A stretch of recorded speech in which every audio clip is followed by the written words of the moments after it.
Welcome to session 3 of our study of Romans.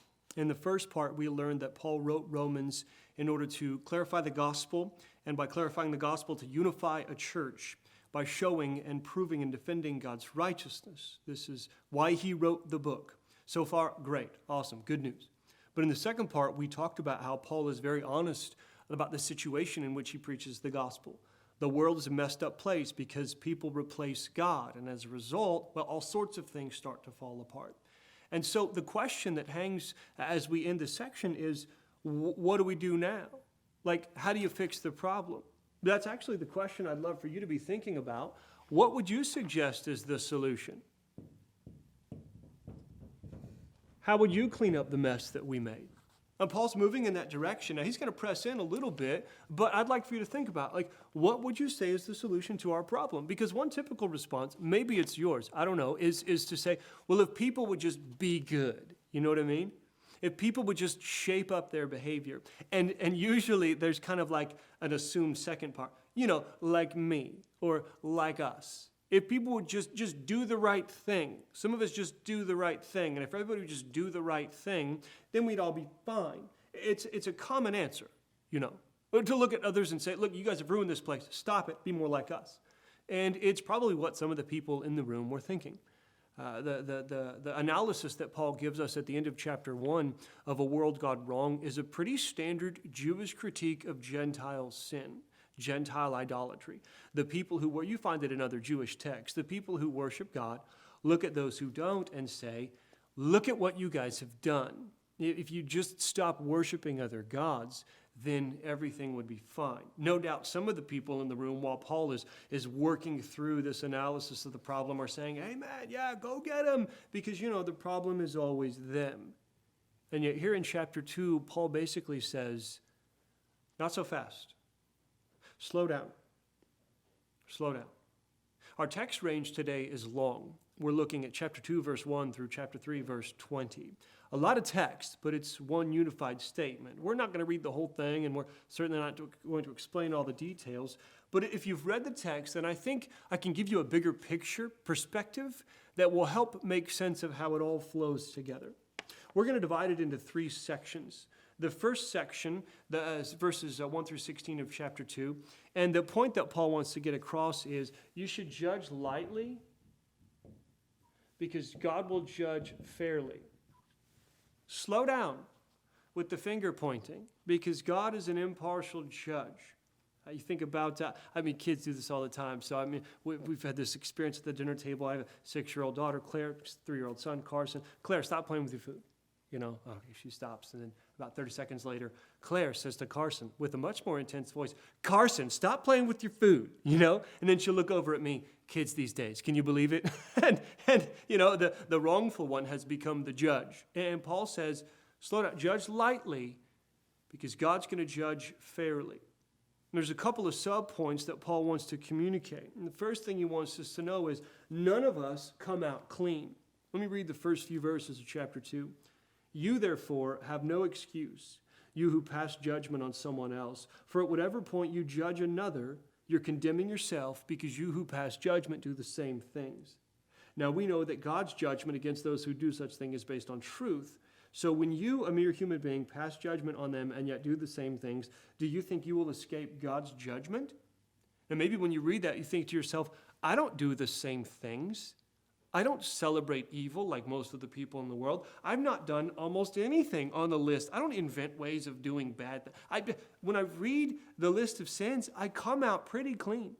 And no doubt some groups say, listen, like most of others are worse than us. It's not an us problem, it's a them problem. But Paul is clear. None of us come out clean. And if you want to understand his point, you got to see that he's saying 2 things. First of all, no individual has kept all of the law.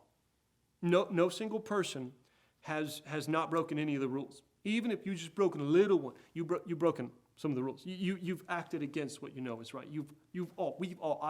Every single one of us has done something wrong. And no group is free from any of the sins.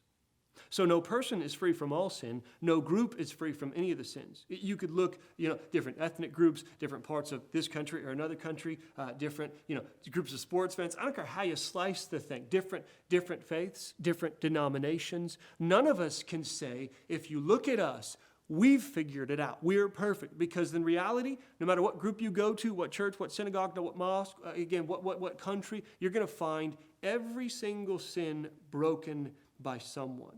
So Paul says, judge lightly because God will judge fairly. And underneath that, he says, nobody's clean, okay? No group is clean.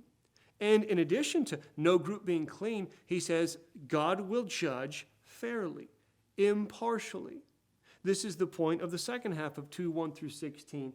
Just look at verse 12. All who sin apart from the law will also perish apart from the law, and all who sin under the law will be judged by the law.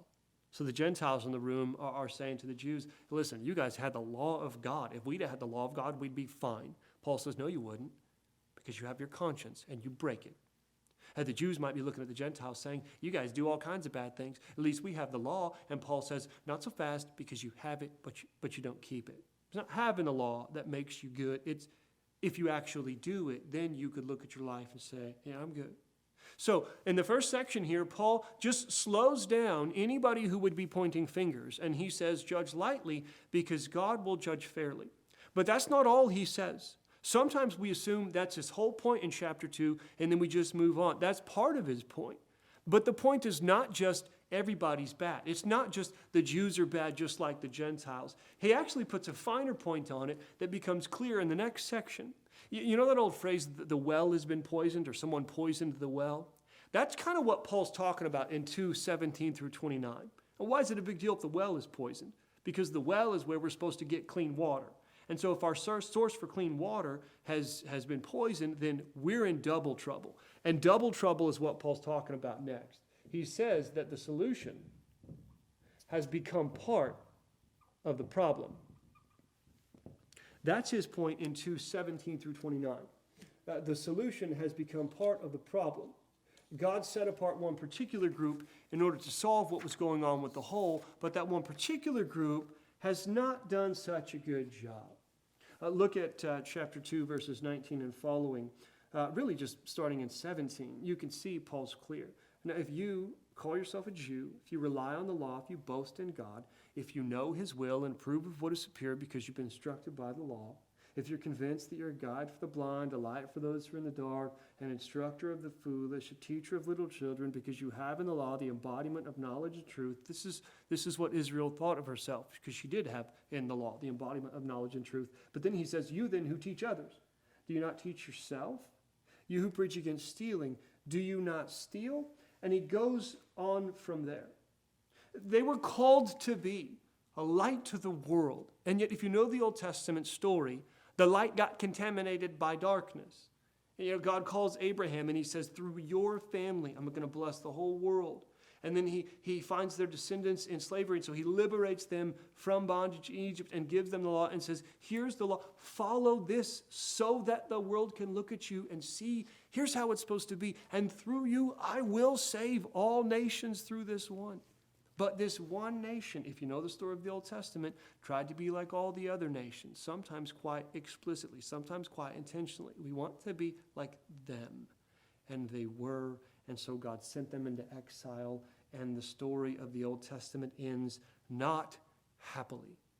I think about the story of Jonah as kind of a symbol for the Old Testament as a whole. If you know the story of Jonah, God calls this one prophet to go and preach to a pretty bad nation, so that the nation can repent and be forgiven.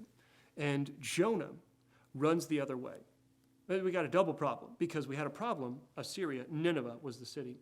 And the solution was Jonah, but the solution became part of the problem by disobeying the very God who sent him to call others to stop disobeying God. That's the Old Testament story. It's kind of like in sports, if you're just getting slammed by the other team, and you have a timeout, and somebody says, I think I know what'll work. And you come up with a plan, right? And then you go out and try to execute the plan, and you continue getting stomped. It's pretty disheartening. And sometimes you think, is there any way out of this? Should we just give up? Should we give in to despair?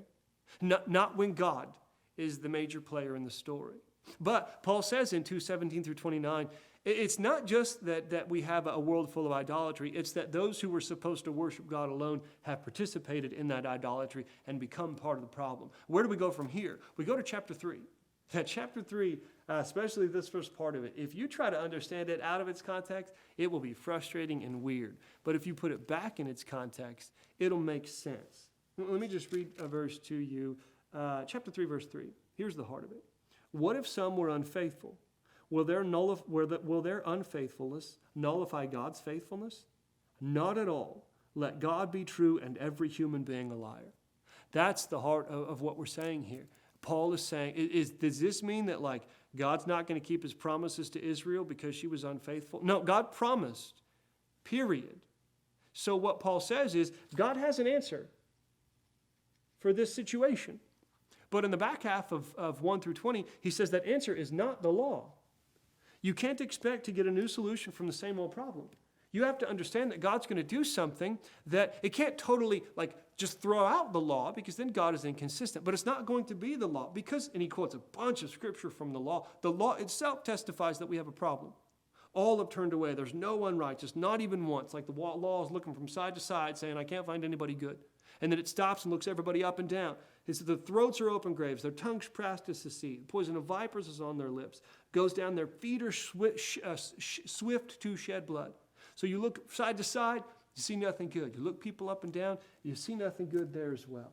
So the law itself makes clear that the helpers need help. And with that, Paul finishes his case that we have a serious problem. Everybody failed. And then God chose one nation to succeed and to bring others into that success. And then they too failed. Now God has to find a way to save his own people and the rest of the world in a way that takes account for their weakness and yet still somehow fulfills his promise. Paul says in the first part of chapter 3, God's going to fix this, but we don't really know how yet. It's a good thing Romans keeps going. We probably ought to do the same.